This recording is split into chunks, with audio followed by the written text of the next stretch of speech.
say is that as a steersman, you're in charge of your boat, okay? You need to be very in charge of your boat. So you need to know what 1, 2, 3, 4, 5, and their responsibility is during each, when you're out there, and especially when you're on the wave. Number one when they're, and this is also speaking to the coaches, what you need to tell your number one is, when they feel that push, they need to increase the power or increase the rate so that they can maximize the crew's effectiveness on moving the boat forward to use the force of the wave. What you as a steersman need to know is that number one, if they are wigged out, they will lean left. If they lean left, they will paddle away from the boat. If they are 6 inches out from the boat, they will pull the nose of the boat to the left. Okay? So if you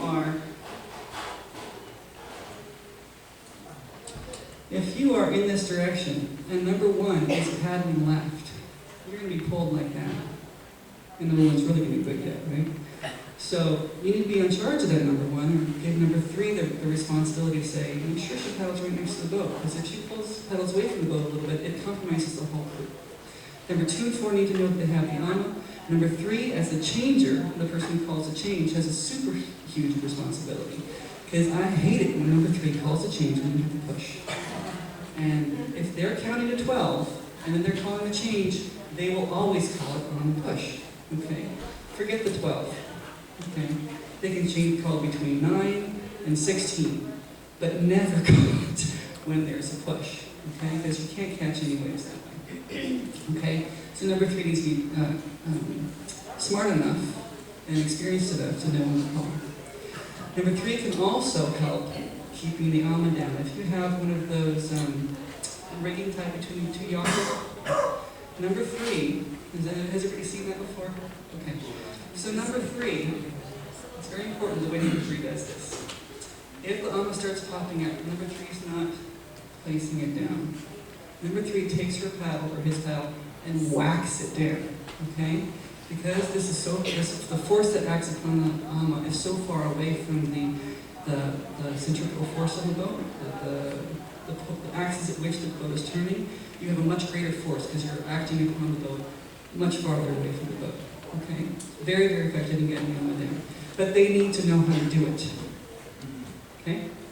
Number 4 has to have that AMA. Number 5 can really help you in the steering position. They can help pull left, they can help poke, although that's not as effective poking in 5. Okay, I don't want to take these ladies' time. If you have any questions, if you could ask me at the end, so that we make sure that these ladies have time to speak. Okay?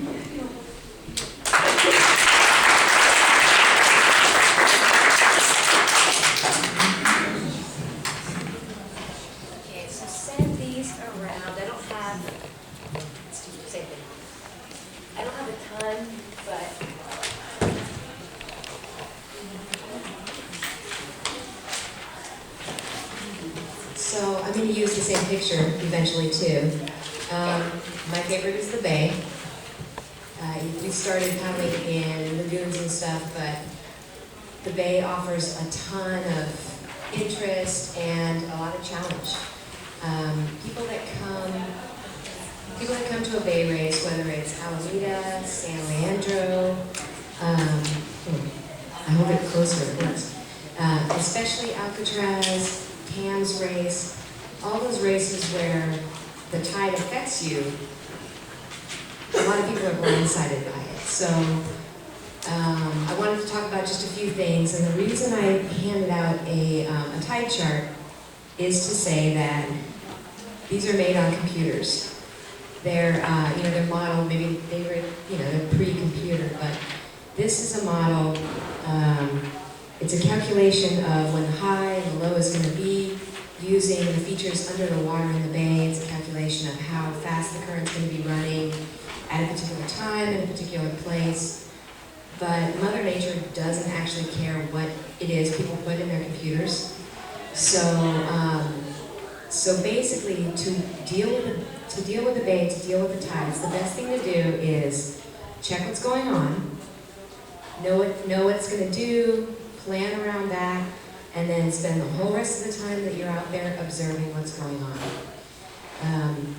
For those less familiar with this kind of sheet, I just highlighted yesterday's tides. So you're planning for a race at Chrissy Field, it's Alcatraz, and the conditions are what they are here, highlighted in yellow.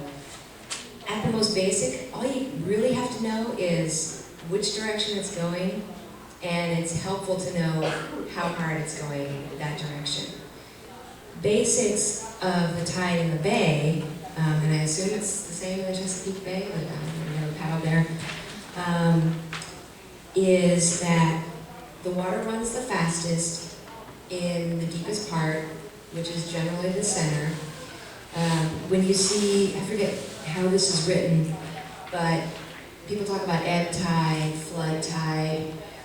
It took me a long time to remember which one was which, but now I just kind of think of, on flood tide, I just kind of think of a tsunami coming and flooding into the bay, and that's how I remember flood as incoming.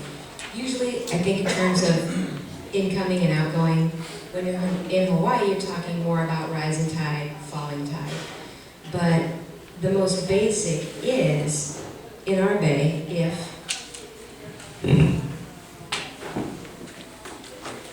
that's our San Francisco side, this is, say, the East Bay. If the tide is on its way in, it's going in the fastest and the strongest in the center. And so the most basic way of dealing in the bay is, if you're trying to get this way against it, get out of the middle. If you have points to hide behind them when you can, because so if this is deep and it gets shallow towards the edges and really shallow, deep center, shallows, you'll be hitting tide or running with tide in the center. And just the further, oh, I'm not left-handed, but the further you get away from it, the less you are affected by it. And true on any river, what you find in rivers, and so the Sacramento people know this, is when there's a point of land that causes a pocket, you actually can even get eddies going the other direction. So if the tide is coming down the coast this way, the most tide's here in the center, going the fastest. If you're trying to get here, you want to be as far out in the middle as you can stand wave-wise. Because if you're running down the coast, some water may actually be circulating back. It's not very evident in the bay. It's way more noticeable in, like, there was a Sacramento race, and staying 5 feet from shore was huge compared to being just 12 feet out in the middle when we were going upriver. So just know that there could be eddies. So I wanted to talk a little bit. So the basics are, you know what's going on. Then the next thing I always tell steers people is take every single opportunity to check what's going on. Any fixed object, there are lots of fixed buoys in the bay, we're often turning around them.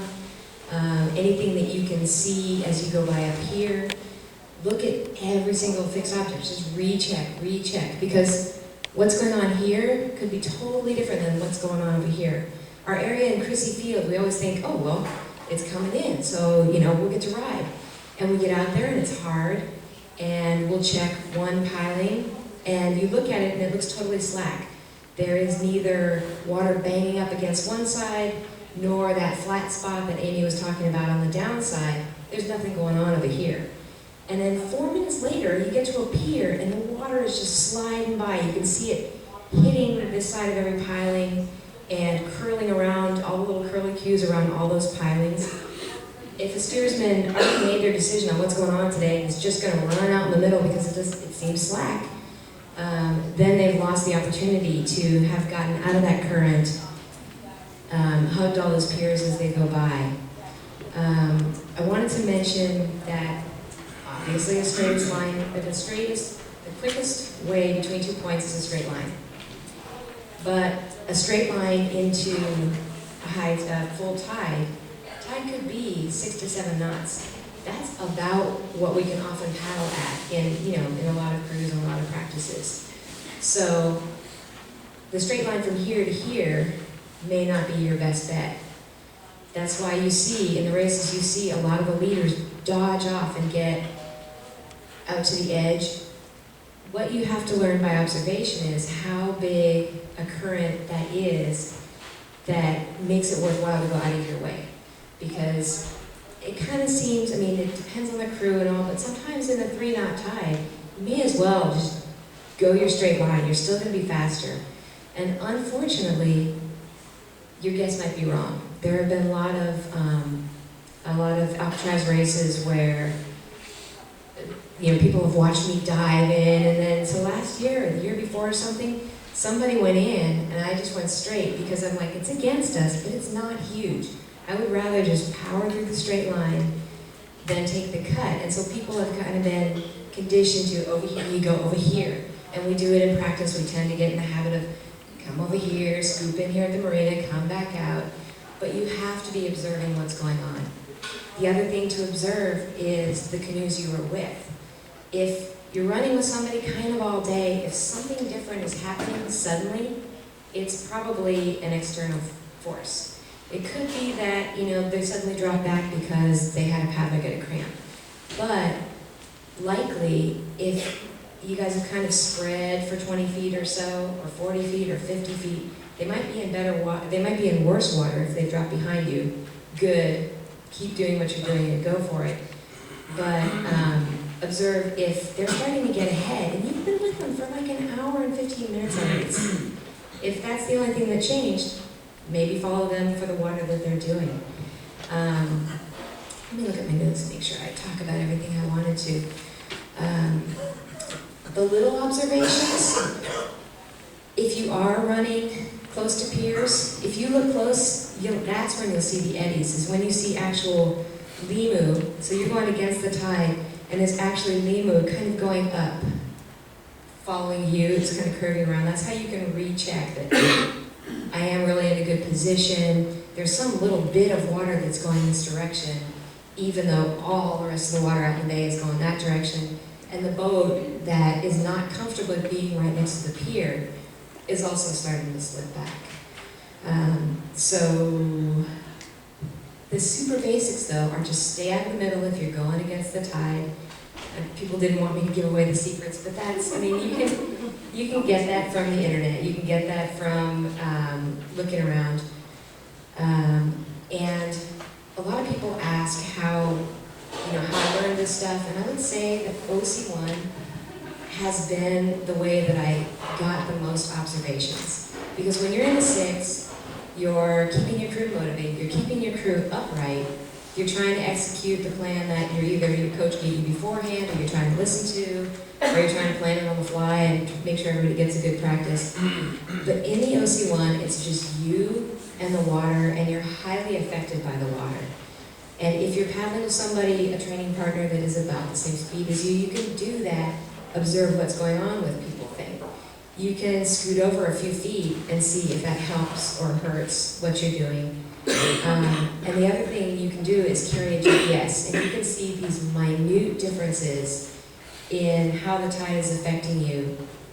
You can see little ripples coming, but the thing that says you just went from 3.4 miles an hour to 3.0, that's what's really telling you, should I try and get 5 more feet over? Can I stand being that close to the wall? Do I want to be that close to the wall if a sea lion pops up and I hooey? So you have to weigh all those factors. There's the fear factor being close to these walls. There's the potential that ferry wave could come, pick you up and take you to the wall. So you have to measure all of that. And again, that comes from having tried it. And like I said, the best way to try it is the OC1, because you get to see the flex in the water going by. You get to see the speed they're going.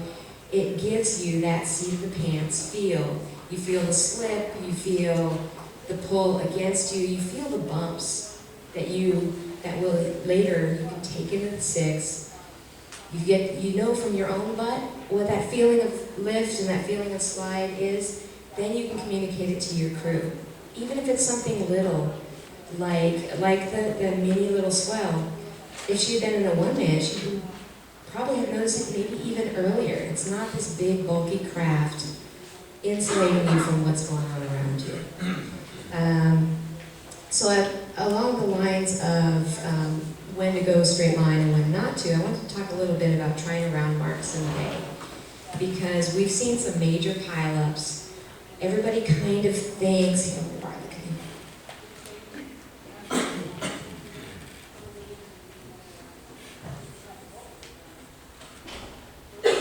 so the arrows are the current direction. And the difference between tide and current, tide is the rise and fall, and it's measured in like feet, whereas the current is the speed of the water measured at a particular point. So they'll tell you at the Golden Gate what the speed is, at Carquinez Bridge, some of these major points, and that's current is in speed, knots per hour and miles per hour. So if you're trying to round this buoy, and it's a big, fixed, metal, green buoy you don't want to wrap your boat around, a lot of people's tendency, if they're not used to tide, oops, which way do we put that on? Is to go to it, go around it, because that's what you're used to. You're used to a U-shaped turn. It's kind of what we do whenever it's semi what we're trying to do when we're turning out a regatta. But if you expose your, I guess I don't have to look at you while so I can look at the board at the same time. If you go straight to it, turn sideways, that's a huge exposure. You can clip your ama on it, you can wrap your whole boat around it, and the tide, just like the wind and just like the waves, it's going to have a huge effect on you when you're sideways. So we often, you have a couple of boats going in, and then if one is here and one is here, the one on the outside is trying to go outside the other. And we've had, like, at the Little Nun outside, we've had some carnage out there with boats. So I've always found, my favorite way to get around a turn like this is to come in fairly tight, but I'll keep heading upstream, upstream, upstream, upstream, all the way till the tail seems safe, and then I'll kick a hard turn and just let the boat slide out. And we're all safe, we're away from the thing, and you've never exposed yourself to this sideways push against a fixed object, because they won't break, you will. And we've definitely had our share of scratched amas, which we get yelled at about. And so that's just kind of a tip. Now, we have this idea of overlap, and so if there's a canoe and you have an overlap and you're on the inside, you get the inside. They give you your space. Now, this association, we have, I think, the most friends in steering seats here. And I have always, I'm sure Lisa remembers the time at the Red Nun when I, and one of the steers persons just talked our way around. And, you got space, go now, go now, go now, go, go, go. Talking to the other steers people in a good way is one of the best things we can do up here. And so, if both canoes hit it this way, and both get clear, as long as they can keep from tangling up when they fall down, that's good.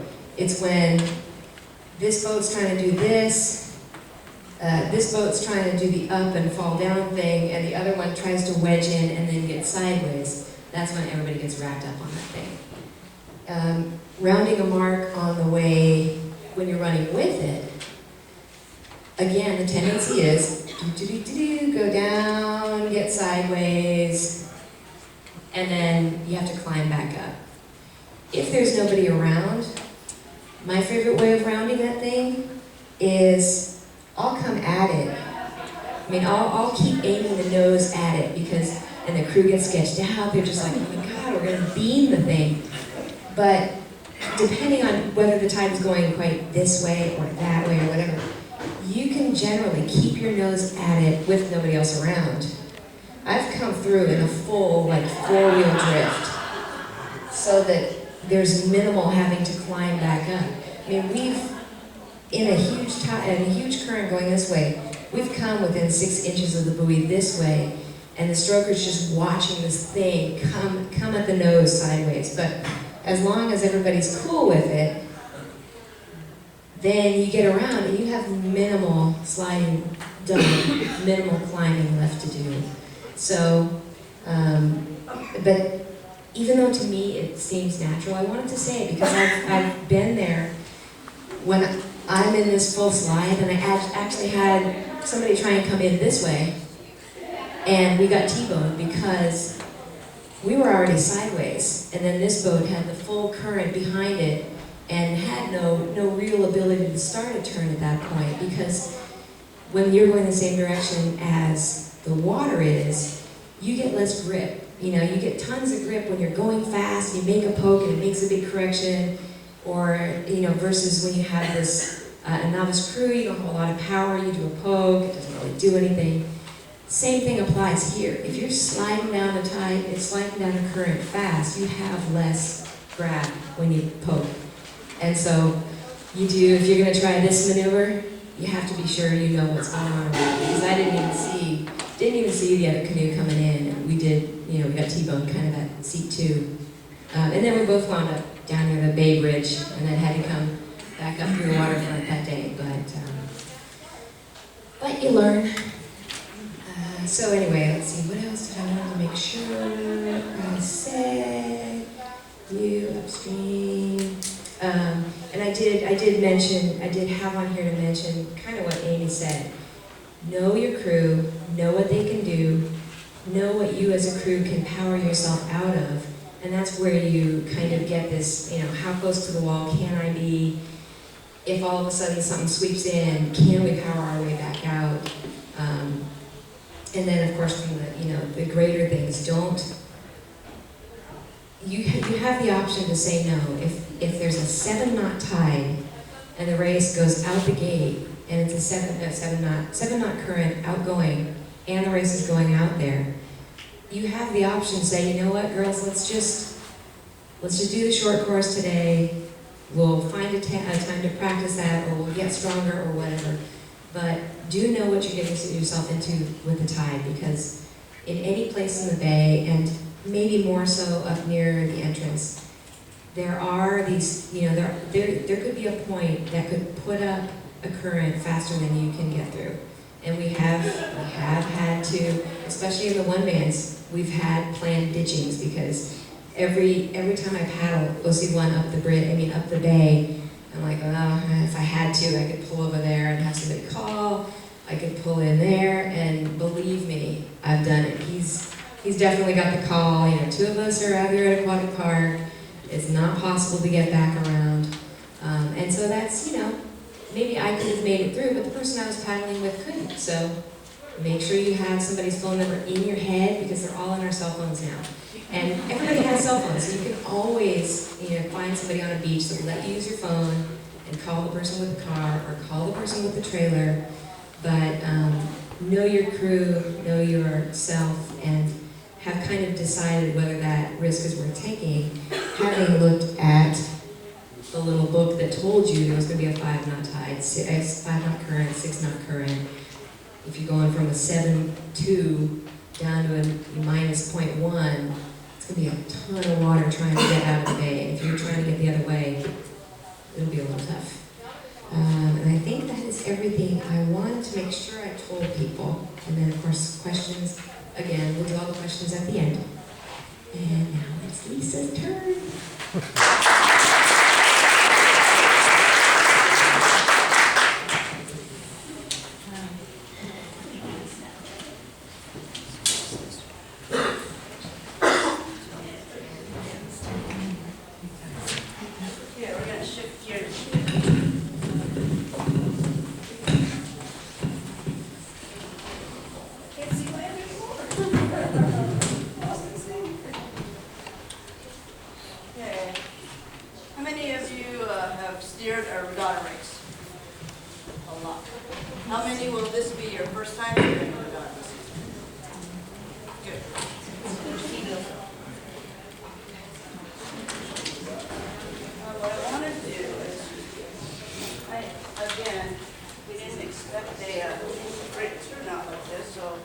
If you guys could share, this is just simple stuff as well.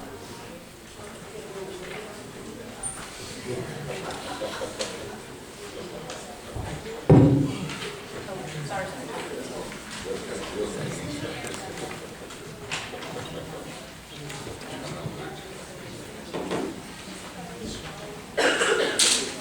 Okay, I don't know if you guys can see that.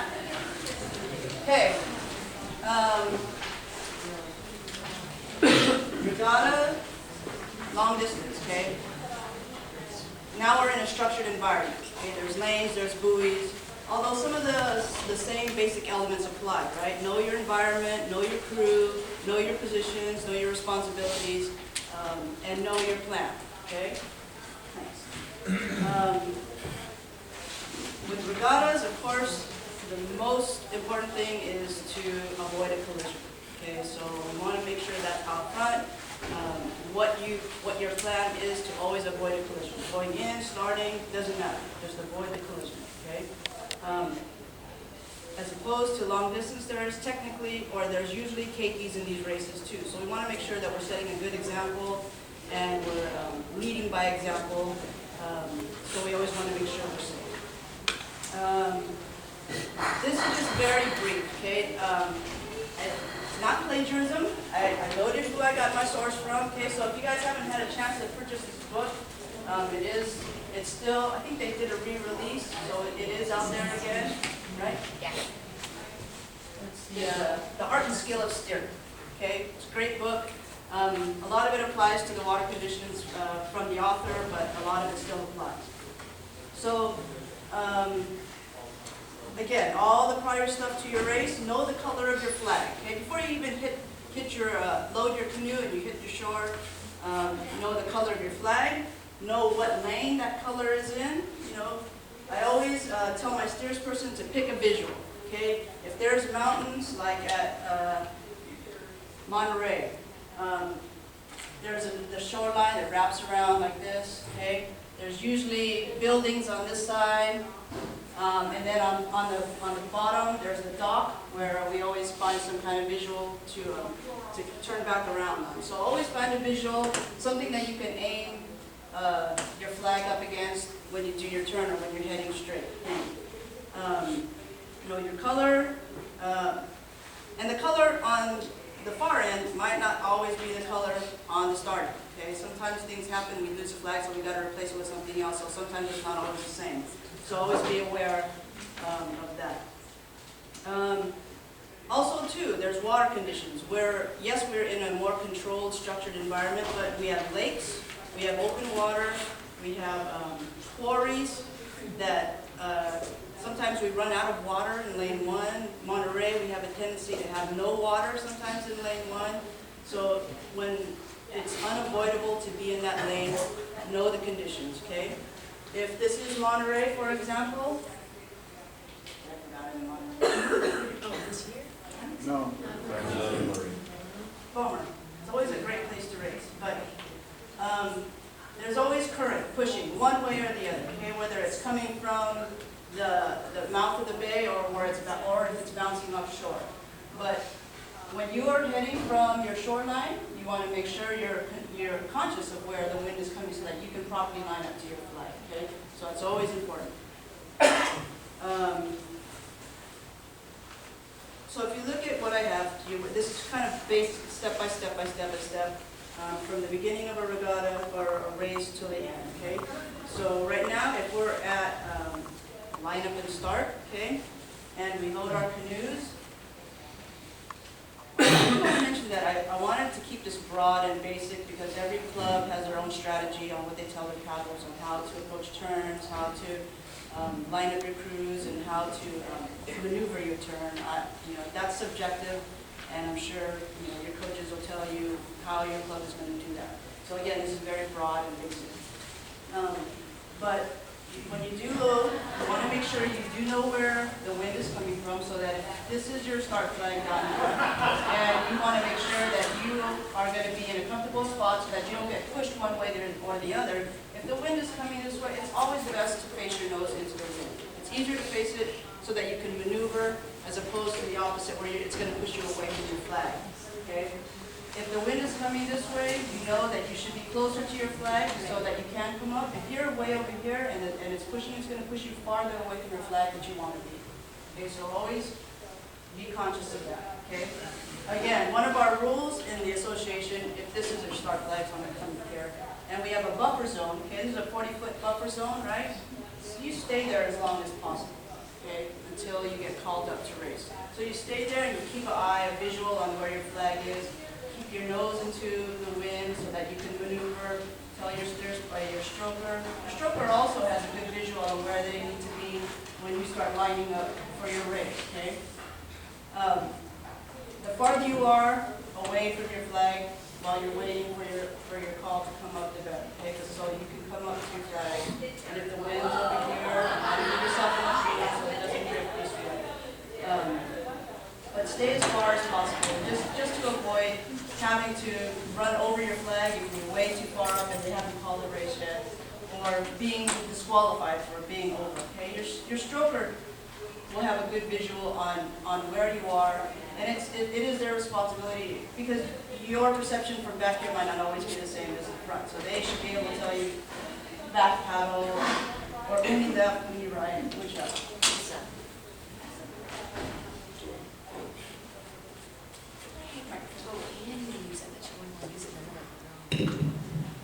Cannot hear.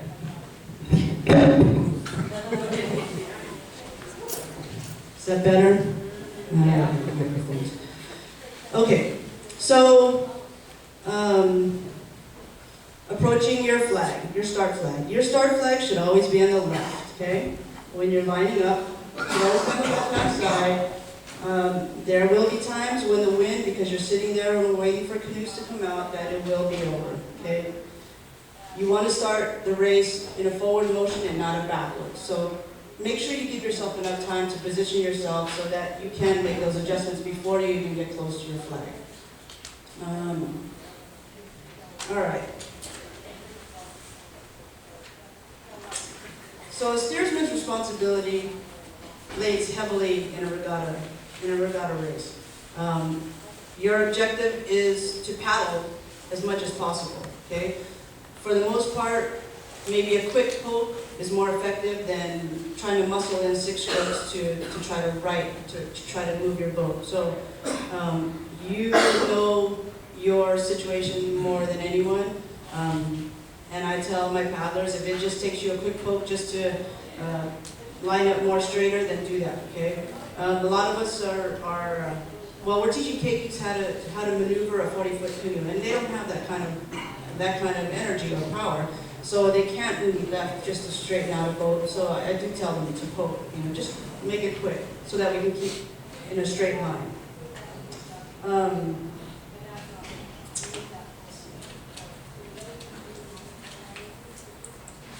Okay, so as you approach your flag, okay, again, this is broad and this is without giving away any secrets.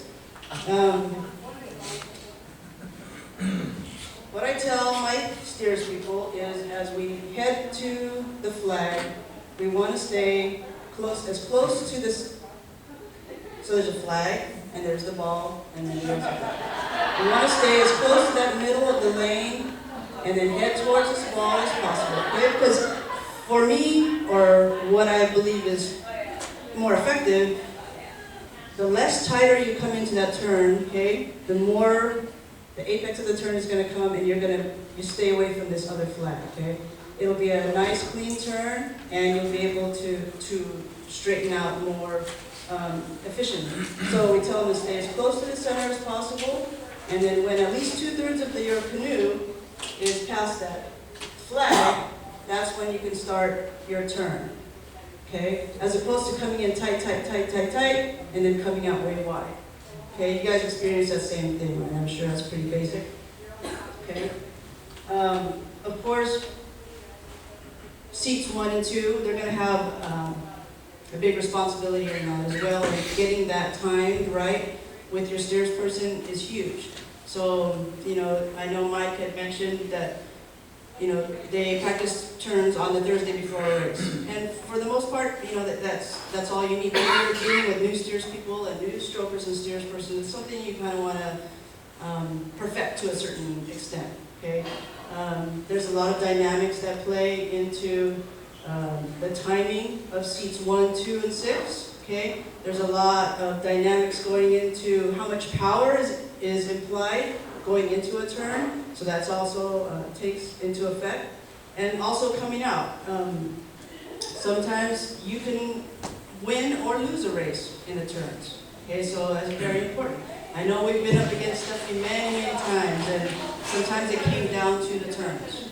Sometimes, that's all it took. Especially when we do races where there's 7 turns, okay? If you can gain on each turn, and that's, that could have been all the difference. So sometimes it is worth, spending some time on that and trying to perfect that technique for your club. The finish, the flag should be on your left-hand side as well. There's that buffer zone at the end that you want to paddle straight through because there's still oncoming canoes and you don't want to be in the way. I apologize for, I know most of you guys already know all this basic stuff, but for those who first-time regatta steers people, you want to stay clear from any canoes that might even have drift off course, so paddle straight through that buffer zone and do your celebratories afterwards. Let's see. What else? Yeah, so, again, the rest is basic steering stuff for those who know how to steer. Telling your crew what your certain call is going to be ahead of time, whether it's stick it, uni, or whatever. Make sure those two are all synced up together and everybody knows what to do. Luckily, sprints, it is in a controlled environment. Coolies that tend to happen. There's always safety, so that, a lot of the stuff that happens in long distance, we really don't have to be concerned about happening in regatta. This, as technical as it is, actually it's probably even more technical, as opposed to a long distance race, because like Omar said, if you blink, it's over. So you have very little room to make mistakes in.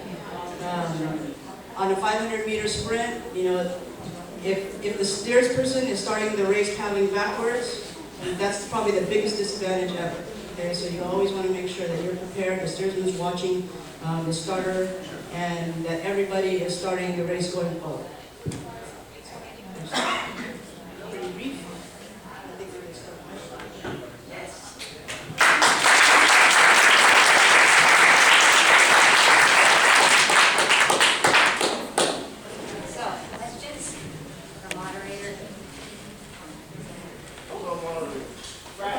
He's counting the money.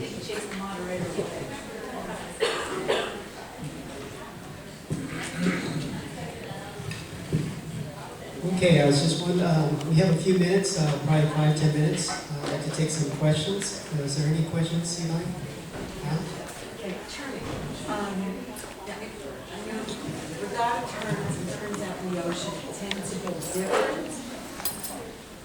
So, as a steersman, turning around a buoy in the open ocean in a race, what technique do you recommend using the most?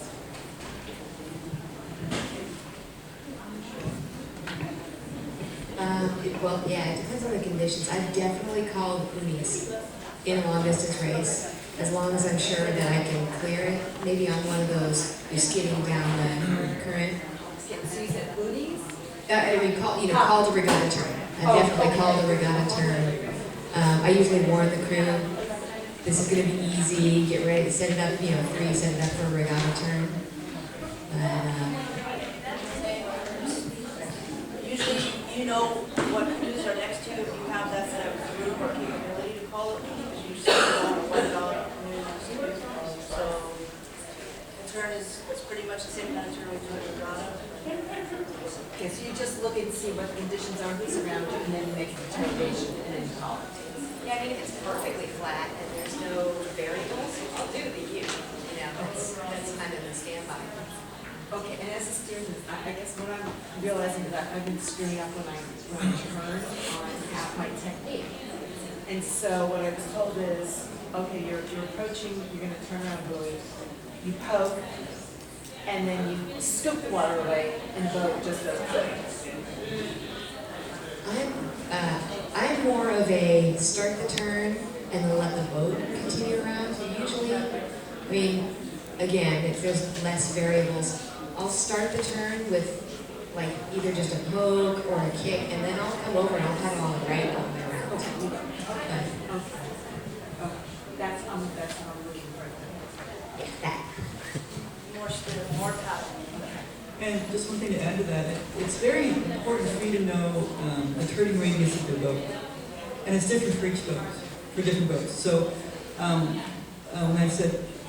when I was talking before about going out in the water and what your conditions, you need to know what your conditions can do, what your conditions will do to your boat, but you also need to know what your boat will do in those conditions. So let's say you're just playing around. Poke once on the left if you got enough room, take the paddle out and watch. And see how long it takes for the boat to turn around. Some boats will just whip around. And some boats need no more than just one strong poke to get all the way around. So play with your equipment, play with your crew, figure out what you and your crew and your boat can do. Sometimes even just adding a little pressure on the left cheek, you know, if your crew is in tune, they can make all the difference as well. So no weight.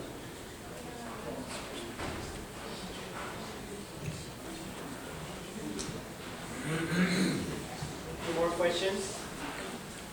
I had a question about surfing the waves. You said how pivotal number 3 or sometimes number 2 can be calling the changes and feeling the boat when it's time to call those changes. Have you found something, an effective way to kind of get that across, maybe a more green color language, for example? Yeah, that's a really good question. If the waves are close enough together, you'll feel like you're always on the wave. You don't know when to call the change. If the waves are far enough apart, then calling the change on the back of the wave is even a bad idea, because even as the wave is passing you, you're still moving forward. If you watch, there's somebody on a one man next to you and they're paddling on, you see them catch the wave, and as the wave is passing them, they're still being drawn forward on that wave. So if the waves are far enough apart, if number 3 can feel if the boat starts to lag, that's when they call it. If the waves are too close together to feel that, then what I say is call the change when the wave is at number 2, because then the hoe will be when you're just off that wave and you're switched over. Because what a lot of people do is they wait until the boat is completely stopped in the water, and then they call the change, and then they miss the wave behind because you're not set up for the wave behind. Okay. And the other thing you can do is don't try to catch every wave. Okay? Choose the waves you want to catch, and they're not always going to be the biggest ones. You can also do something where you can use the push of a smaller wave to catch the wave behind it. So, experience on the water is invaluable, and I invite everybody to come paddle with us. We can figure out ways for you to borrow boats, but come and play in the ocean. Play with the swells, because you will learn invaluable experience just being out there and pushed around.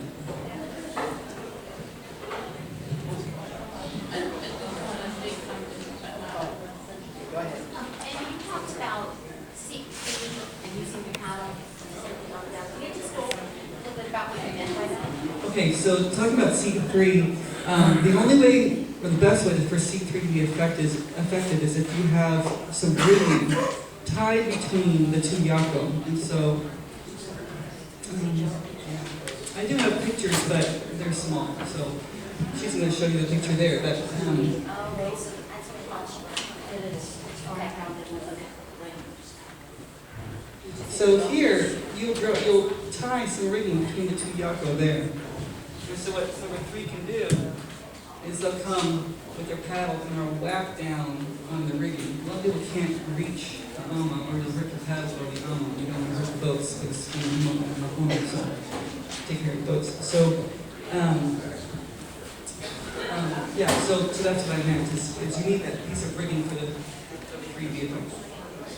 Okay, we'll take one last one. I think we'll take.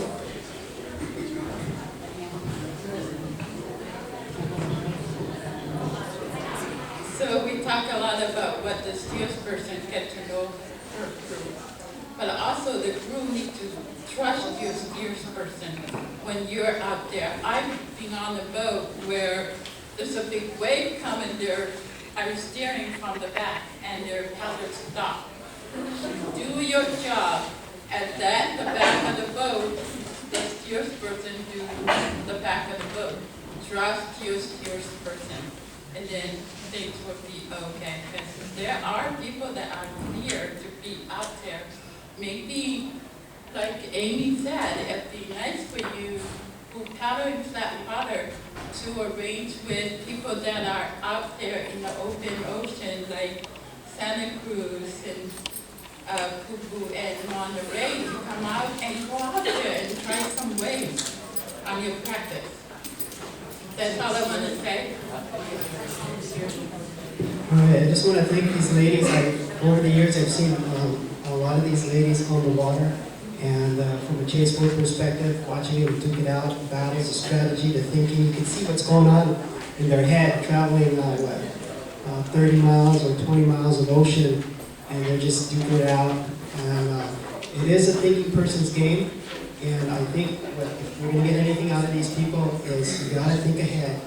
Think about everything that's going to happen up front. What are you going to do when this situation happens and whatnot? But again, I want to thank Amy, Lisa, and it's been a long day. A big hand for these ladies.